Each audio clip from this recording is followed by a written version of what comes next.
Hello everyone, welcome to पढ़ ले NEET. सो आज हम एक बहुत इंपॉर्टेंट डिस्कशन करने जा रहे हैं। क्या है वो बुक्स जो आपकी नीट प्रिपरेशन को बहुत आसान बना देंगी और आपका सिलेक्शन श्योर कर देंगी। दोस्तों, ये एक ऐसा मुद्दा है जिसमें स्टूडेंट्स बहुत ज्यादा कंफ्यूज्ड होते हैं। इवन लेक्चर्स के टाइम भी बहुत सारे कमेंट्स आते हैं कि सर हम नीट के लिए कौन सा बुक यूज करें।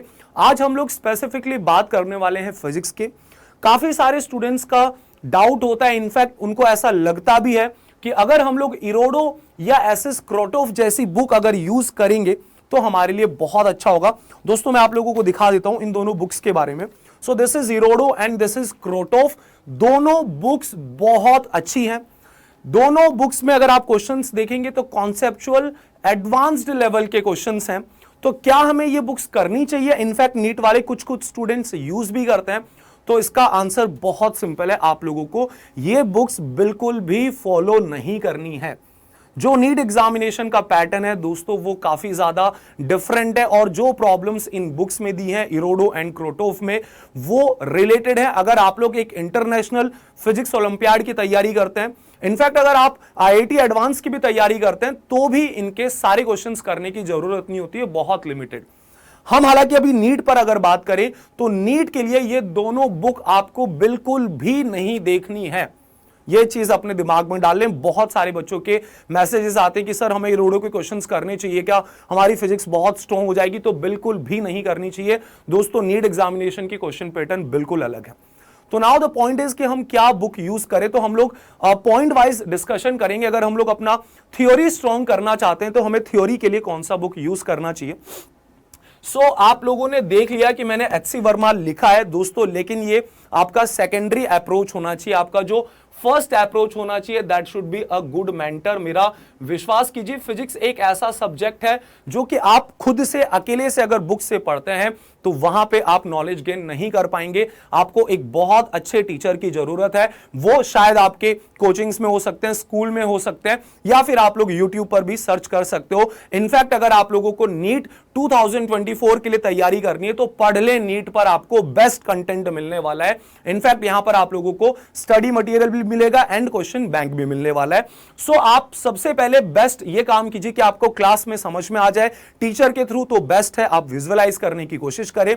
स्टिल अगर आप लोगों को और अपने कॉन्सेप्ट स्ट्रॉन्ग करना है, कुछ रिवीजन पार्ट करना है, तो आप डेफिनेटली एचसी वर्मा का थ्योरी लिमिटेड पार्ट में कुछ सेगमेंट आप डेफिनेटली देख सकते हैं। बहुत अच्छे से वहां पे थ्योरी को एक्सप्लेन किया गया है। थ्योरी अगर हमारा हो जाता है अच्छे से, तो अगला मुद्दा आता है कि सर हम लोग न्यूमेरिकल्स की कहां से प्रैक्टिस करें। तो यार एचसी वर्मा के जो ऑब्जेक्टिव क्वेश्चंस हैं, सेलेक्टेड ऑब्जेक्टिव क्वेश्चंस, आप वो डेफिनेटली लगा सकते हैं। बहुत ज्यादा कॉन्सेप्चुअल है। सेकेंडली, आप डीसी पांडे स्पेसिफिकली नीट के लिए अलग एडिशन आता है यार, बहुत अच्छे क्वेश्चंस हैं। सारे टाइप के क्वेश्चंस उन्होंने कवर किए हैं, राइट।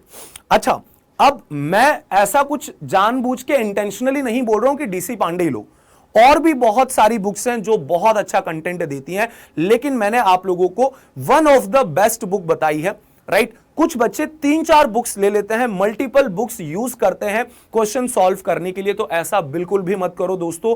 आपको केवल और केवल एक ही बुक लेनी है और उस बुक को बहुत अच्छे से करना है, बहुत ज्यादा तमीज से करना है। हमें थ्योरी कहां से करनी है? क्लास में करनी है। क्लास में समझ में आ गई, बेस्ट है। इसके अलावा हम एचसी वर्मा के रिवीजन कर सकते हैं, थ्योरी पढ़ सकते हैं। न्यूमेरिकल्स हम लोग एचसी वर्मा के बेसिकली ऑब्जेक्टिव्स कर सकते हैं। डीसी पांडे का नीड एडिशन सॉल्व कर सकते हैं। और एक से ज्यादा अधिक बुक आप यूज ना करें, वो कोई सेंस नहीं बनाती। अब आता है कि सर हम लोग नीट के प्रीवियस ईयर क्वेश्चंस कहां से करें। तो यार फैक्ट है, आप नीट के प्रीवियस ईयर क्वेश्चंस तो कहीं से भी कर सकते हो, गूगल से डाउनलोड कर सकते हो। लेकिन अगर आप लोगों को एक साथ सीक्वेंस वाइज अगर चाहिए तो आप लोगों को MTG one of the best book है जो आप लोगों को कंटेंट प्रोवाइड करता है। यहां पे पीवाईक्यूज में एक सबसे बड़ी गलती होती है कि डिफरेंट बुक्स में दोस्तों सिली मिस्टेक हो जाती है, क्वेश्चंस में कुछ गड़बड़ हो जाती है। तो एमटीजी के जितने भी क्वेश्चंस है ऑलमोस्ट उसकी एक्यूरेसी 100% है। आप पीवाईक्यूज के लिए डेफिनेटली एमटीजी यूज कर सकते हैं, राइट। अब बात आती है कि सर हम लोग एनसीईआरटी का क्या करें, क्योंकि अगर बायो में मैं बात करूं या केमिस्ट्री में मैं बात करूं तो एनसीईआरटी का बहुत बड़ा रोल है। डेफिनेटली फिजिक्स में भी आप एनसीईआरटी यूज करना चाहिए, यूज कर सकते हैं। मोस्ट इंपॉर्टेंट पार्ट यार एनसीईआरटी के सॉल्व्ड एग्जांपल हैं, वो जो डब्बे वाले होते हैं ना, आप लोगों को ब्लू कलर के डब्बे में सॉल्व एग्जांपल्स मिलेंगे, तो कोशिश करिए एनसीईआरटी का हर एक सॉल्व एग्जांपल आप कर ले। और रही बात थ्योरी की, तो अगर आपने क्लास बहुत अच्छे से अटेंड की है, आप डेफिनेटली एक बार एनसीईआरटी को line by line go through कर सकते हैं, लेकिन आप सीधा एनसीईआरटी की थ्योरी मत पढ़ना, वरना आपको बहुत ज्यादा चीजें समझ में आने वाली नहीं है। पहली चीजें आप क्लास में अटेंड करिए, उनको वहां पे गेन करिए, एंड देन आप एनसीईआरटी या एचसी वर्मा दोनों से थ्योरी पढ़ सकते हो। आप लोगों को न्यूमेरिकल्स करने हैं, एमटीजी बेसिकली पीवाईक्यूज के लिए आप प्रेफर कर सकते हैं, और ज्यादा प्रैक्टिस करनी है तो डीसी पांडे आप कर सकते हैं।